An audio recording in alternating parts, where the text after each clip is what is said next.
Hello and welcome to Kai Chi Alchemy. You can call me Katchi. This is a space of love, y'all.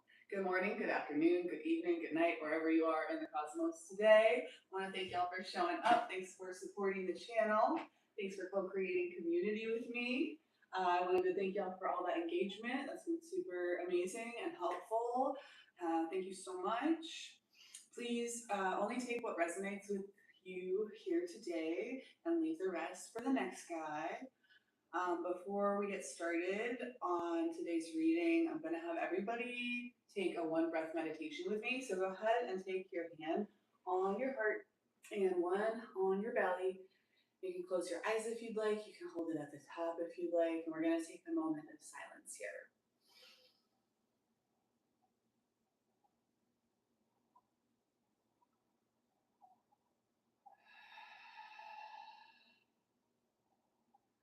All right. So as we settle into this space here today, I am going to go ahead and clear the energy with this white rose and sandalwood and vanilla bean incense. Before I got started setting up today, I was making my breakfast drink where I do like my protein powder in hot water and I blend it up with like the butter and supplements and stuff sometimes. And when I was using my frother, there's a wire and then there's like a little coil that goes around the wire, and that little coil creates all the friction and all the bubbles that makes the frother work the way that it works. And I noticed that it was hanging off a little bit, but I really just wanted to finish what I was doing, and so I turned it back on, and in the process of doing that, ended up, it basically like flung that spring off somewhere in my kitchen. I have no idea where it is now, and I'll be looking for it for probably a while. So there may be a little message in there for somebody about taking care of things as they become issue. Like fix things when they're broken. Like take care of it right now. Don't put it off for later. You guys are gonna have to pardon my little hair mask situation. We got all kinds of weirdness going on today, but in a great way. I was gonna pull another Sacred Sites oracle for y'all here today, and get that out. All right. Freya, Folly, Michael, Mary, please be here with me now. Please allow me to see. Please allow me to channel a message in alignment with this collective's greatest and highest good, balanced with that of the collective at large. Thank you for your blessings. Thank you for your protection. Thank you for your insights. Thank you, thank you, thank you. Can I please get an oracle card relevant to the collective joining me here today? I already had a card that had come out, but then when I kept shuffling, we also got Delphi, Know Thyself, and I didn't do this reading yet, but I did pull this card for y'all a while ago when we were reading one of the Anastasia books. So that's just an interesting image you may find curious. And I'm pretty sure it's a European space, definitely with all the columns and stuff, right? But the card that I pulled for y'all today is Mount Fuji. Okay, here we are. That's kind of funny. I was getting a little bit of Mulan this morning. Maybe like a confirmation for you or something. Maybe some themes in that story, in that movie for you, perhaps. Okay, so I'm assuming this is going to be coming from the east. Mount Fuji, Japan. Yep. Okay, 130. 130 may be of significance to you, perhaps. And here it says the energy focus is tranquility. Oh, that's fun. I got the bubbles going on the music on the YouTubes over there. Tranquility. Location: Honshu Island, Japan. Lower world, the past. If you're struggling to tolerate adversity without getting annoyed or anxious, follow the Japanese example and have a cuppa. The Japanese tea ceremony is a spiritual experience that teaches patience, respect, and harmony. The host is always considerate of her guests during this Zen Buddhist ritualized procedure. What do you practice to quieten your life? Does your soul cry out for peace and quiet, to be in harmony with nature? Is it time for some self-cultivation? Meditation helps you allow negative thoughts and feelings to pass by. Look at the Shinto symbol, the torii, and allow your frustrations to fade. Become aware of the sacred. The torii gateway marks the boundary between profane space and sacred space. Can you remember the last time you experienced real tranquility and left the outer world behind? Remember that the physical world is but a hectic shadow of material relevance, but little spiritual meaning. Oh, wow.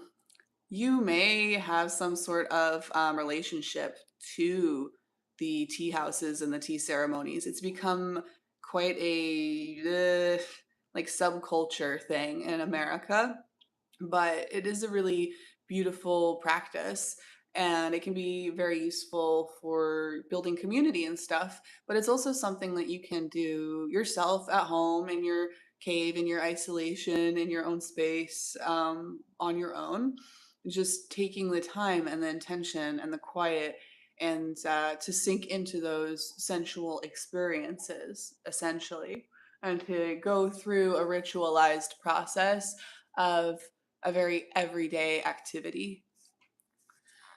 In the middle world, for the present, it says, look upward to Mount Fuji, named after the Buddhist fire goddess Fuji, and sacred to the Shinto goddess Senjen Sama, whose shrine is at the top.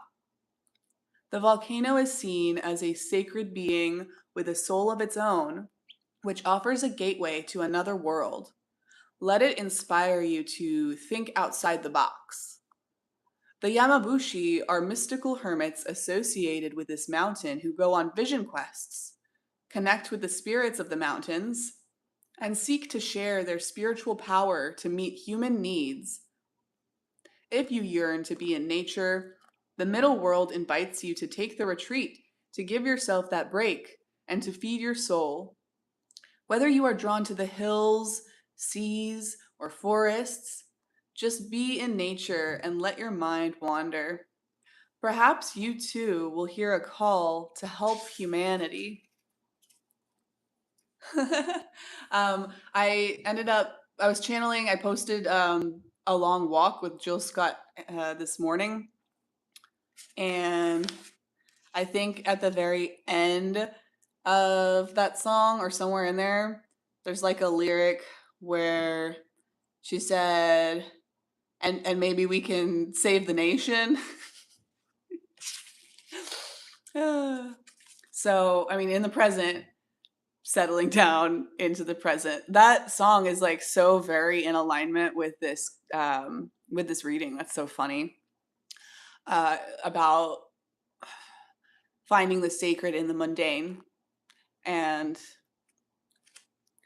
valuing and honoring silence and slowness and reverence and recognizing the impact that those sorts of things can have on you in a physical, practical, grounded sense. Upper world potential.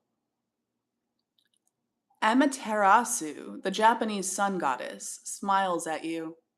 Legend speaks of her retreat into a cave when her brother Susanoo, the storm god, swept away houses, ravaged nature, and introduced evil to the world. The sun vanished and darkness reigned. Great panic took hold. Has your light been extinguished by someone else's negativity or need to control?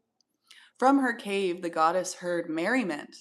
When she asked how the gods could laugh in such darkness, she was shown a mirror that revealed her true beauty and was told, "Shine brightly for all to see." Amaterasu's presence illuminated the earth and restored peace and harmony. So come out of your cave and radiate your love, wisdom, and beauty into the world. Yes, you may be hesitant to dedicating yourself more to these types of practices because you already feel that you are not of this world and you don't want to walk around in such love and wisdom and beauty, in such peace and tranquility, in such equanimity, in because these things can be very triggering to those who are not on that same wavelength. And so you could say, shouldn't I be in communion with the people around me who are suffering by lowering myself to their energetic frequency and, not abandoning them there? But this is a kind of thought process that can lead everybody to diminish. It's a crabs in a bucket kind of energy and mentality that it's really important that you don't feed into. Because when there is darkness, whether it is like the actual cataclysm where we did not see the sun for days on end after having an experience of a certain rhythm, after that change occurred, we could have, and a lot of us did, freak out about it. And it caused chaos and destruction, competition, distortion, pain, suffering. But some people understood that just because the sun used to move in one way, we're used to it moving in one way, and something's moving differently now, that's not inherently gonna mean the sun's never gonna shine again and everything's terrible.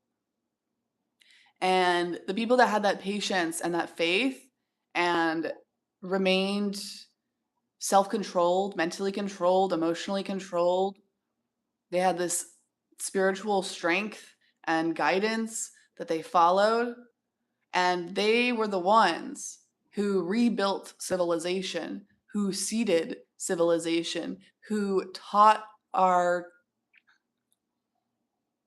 rituals, our practices, our wisdom, our agriculture and our medicine and our music and everything that makes us different from all of the other animals. They were a light in the dark when it was dark all around and nobody recognized light and nobody understood light. And so we saw them as the shining ones, but they are us. They were always us. We were always them. And so it's really important that whether it is symbolic or a literal cataclysm, that when ish hits the fan and great panic takes hold, do not allow your light to be extinguished by someone else's negativity or desire to control.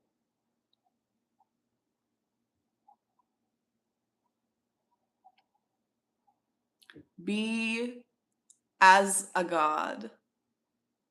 Be as a goddess. Shine brightly for all to see, and your presence will illuminate the earth and restore peace and harmony.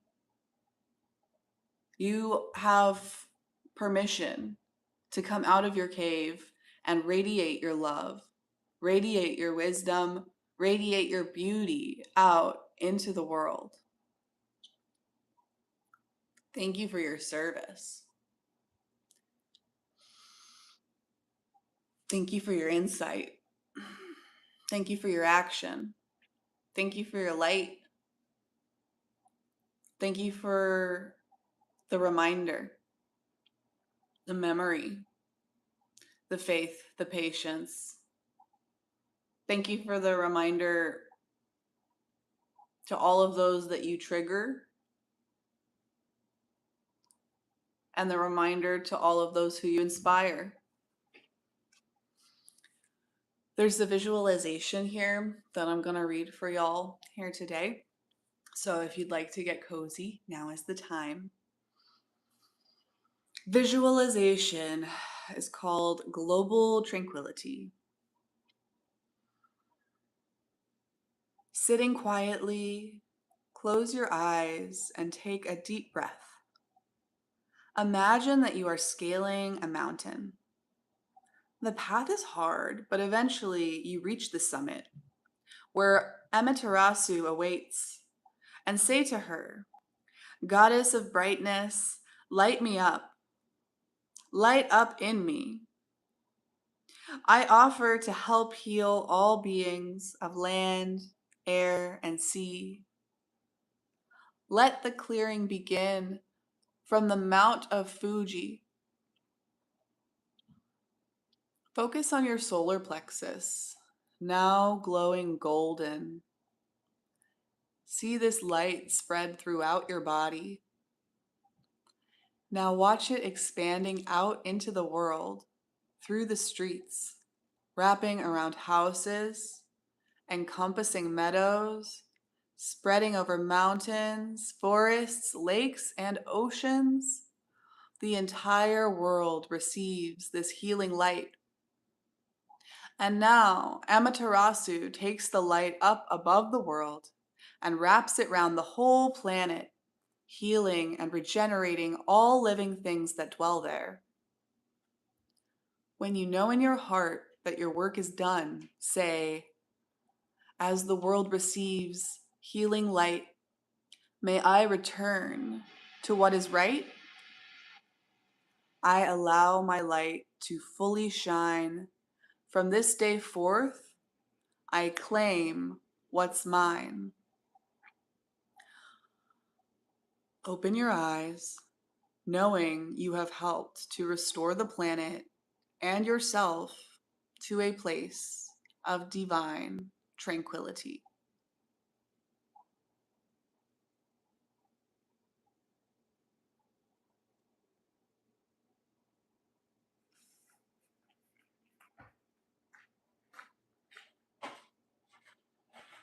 How cute. How cute is that?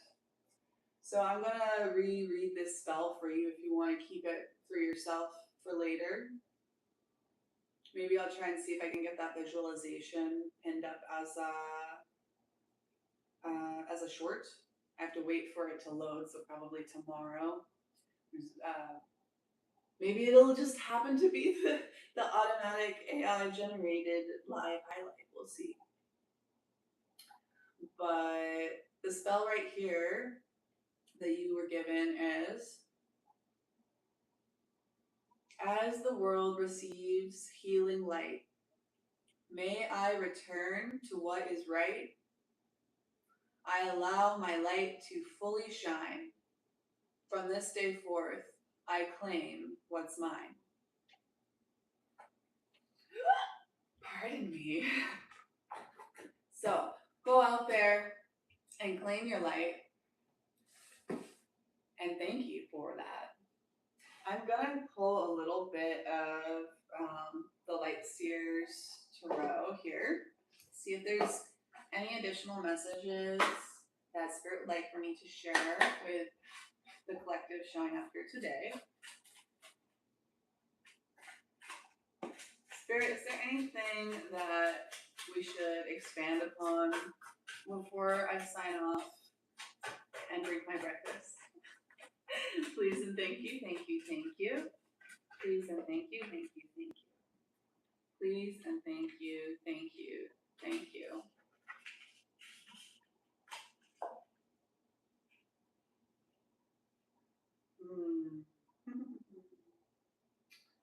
Okay, so we got the Ace of Cups, the Eight of Wands in reverse, and the Ten of Swords. This is like always been my favorite Ten of Swords card. It's very much clearly a rebirth scene. And usually this is quite a violent, gory kind of card. And you're still seeing, like, you're looking from a grave up out of it, basically. But besides that, it's got a really bright energy. And this is your future. So some people might not think of that in a positive light, but I definitely am getting that. Right here, the Eight of Wands in reverse. Eight of Wands is about fast movement. It's about communication. It's about speed and intensity and movement. And so right now, I'm definitely getting just tranquility, slow down, like acceptance, peace, right? And Ace of Cups, you're like settling into your heart. And it was the process of you settling into your heart and discovering your self-love and knowing your self-worth in like an unshakable kind of way that has allowed you to understand and to value this tranquility for the gift and the blessing and the value that it is, despite the external circumstances that might be reflecting back to you that it is in some way like disrespectful or unproductive or negative in some way, whatever way they happen to be responding to it in.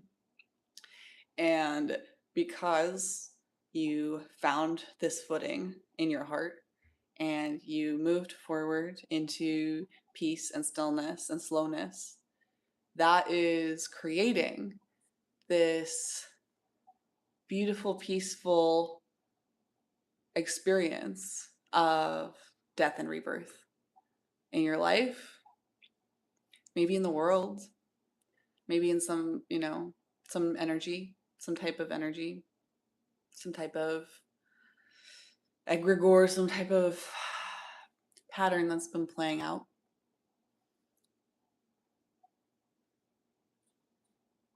So just keep it on.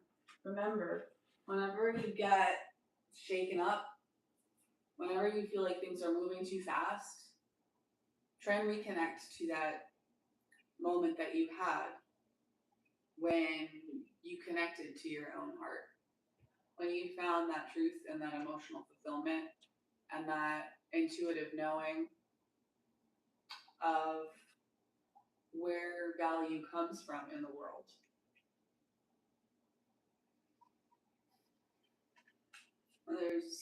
There's a lot here about self-trust. And it's often easiest to find genuine self-trust in the stillness, in the silence, when we allow the space for our heart to be heard, because it speaks in a different language. So if we try to drown it out, if we talk too much and too loud and in the wrong ways, then it can be really easy to distort the heart. Harmonica, I'm also getting harmony off of that.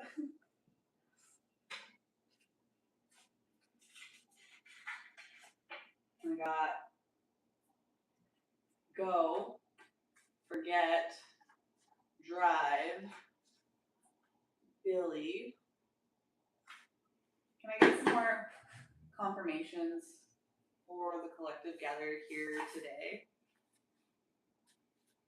please, and thank you, thank you, thank you. Rainbows, pinch me, Susan. This is referring to a Ringing Cedars chapter that we did recently. I think it was maybe the introduction to book 2. Hellfire, Rook, and Grapefruit. Yeah. So just lots of confirmations. It's interesting that like a lot of these came out in a recent reading, and then I shuffled it a bunch, and they should not have been together, and they were not together, but they all came out at the same time. Something about you going through this process is leading you into isolation, and that isolation is clarifying and purifying and allows you to see yourself and your own intentions and your own frequencies accurately. And because you are strengthening and clarifying this vibration intentionally, you are now going to be flying and look to your side and see other people who are doing the same. And you are going to be attracting in people with a similar vision and a similar mission and a similar frequency and a similar intention. And that is going to allow you options in teamwork, in community, in taking action, in the practical, grounded, physical world, where you can have this exponentially positive effect by working together. But you can't just be so attached to working with people and helping people that you will work with just anybody. Because if you have 2 different frequencies and you bring them together, then they're gonna harmonize in the middle, or one's gonna pull it down. It's very unlikely, it's very rare that you're gonna pull everything up. And you don't really have the energy for that right now at this point. You have the energy to just keep it moving. And when you are so strong in that energy,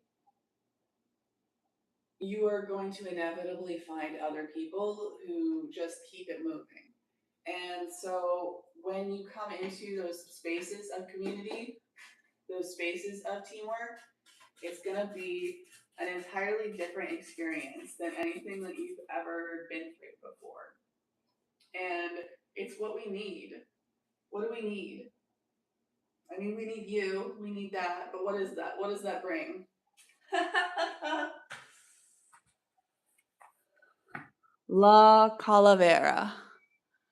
This may be Skull and Bones. I'm getting death off of this very much.